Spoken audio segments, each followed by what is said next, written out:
उमेशपाल हत्याकांड के बाद से ही बाहुबली अतीक अहमद के बेटों की आपराधिक गतिविधियां सुर्खियों में हैं। अतीक के दो बेटों एहजम और अबान का मामला काफी चर्चा में है।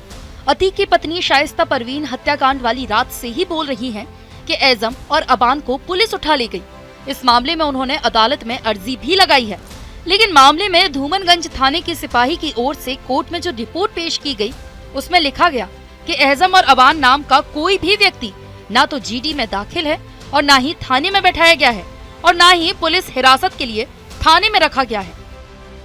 रिपोर्ट में उमेशपाल की हत्या के बाद दर्ज मुकदमे की संख्या और धाराओं का उल्लेख करते हुए बताया गया कि इस मुकदमे की विवेचना इंस्पेक्टर धूमनगंज द्वारा की जा रही है, जो विवेचना में थाने से बाहर है। बहरहाल मुख्य न्यायिक मजिस्ट्रेट के न्यायालय में अधिवक्ताओं के कड़े प्रतिवाद के बाद न्यायाधीश ने थाने से स्पष्ट आख्या मांगने का आदेश दिया है। अब पुलिस ने अपनी रिपोर्ट में साफ कर दिया कि अतीक के दोनों बेटे उनके पास नहीं हैं। ऐसे में सबसे बड़ा सवाल उठ गया कि आखिर वे हैं कहां? परिवार के लोग पुलिस हिरासत में होने की रट लगाए हैं। पुलिस का जवाब है उन्हें नहीं पता। तो फिर हत्याकांड के बाद से दोनों कहां हैं?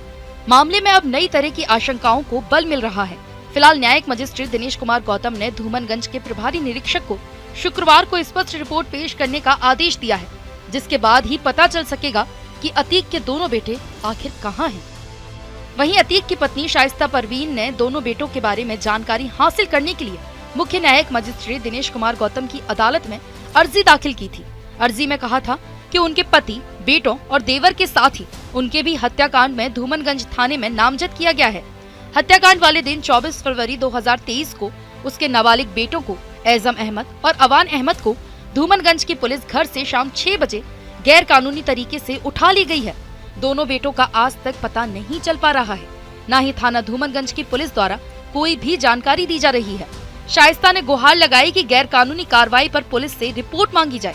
अगर वो किसी मामले में वांछित हैं, तो उसका ब्यौरा भी मांगा जाए। शाइस्ता की अर्जी पर कोर्ट ने धूमनगंज थाने से इस पर 2 मार्च को रिपोर्ट देने को कहा था। गुरुवार को ही पुलिस की तरफ से रिपोर्ट आई, लेकिन रिपोर्ट में कुछ भी स्पष्ट नहीं था।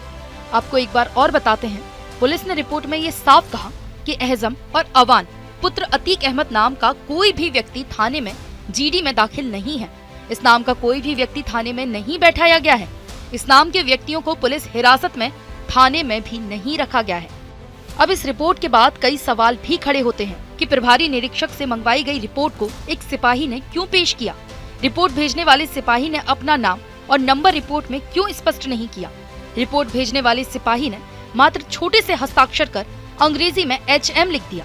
न्यायालय को प्रेषित रिपोर्ट में थाना प्रभारी थाना धूमनगंज की अग्रसारित में जाने की टिप्पणी अंकित क्यों नहीं की गई? शाइस्ता के प्रार्थना पत्र पर धूमनगंज प्रभारी से प्रस्तरवार आख्या प्रस्तुत करने का आदेश दिया, तो प्रस्तरवार रिपोर्ट क्यों नहीं प्रस्तुत की गई?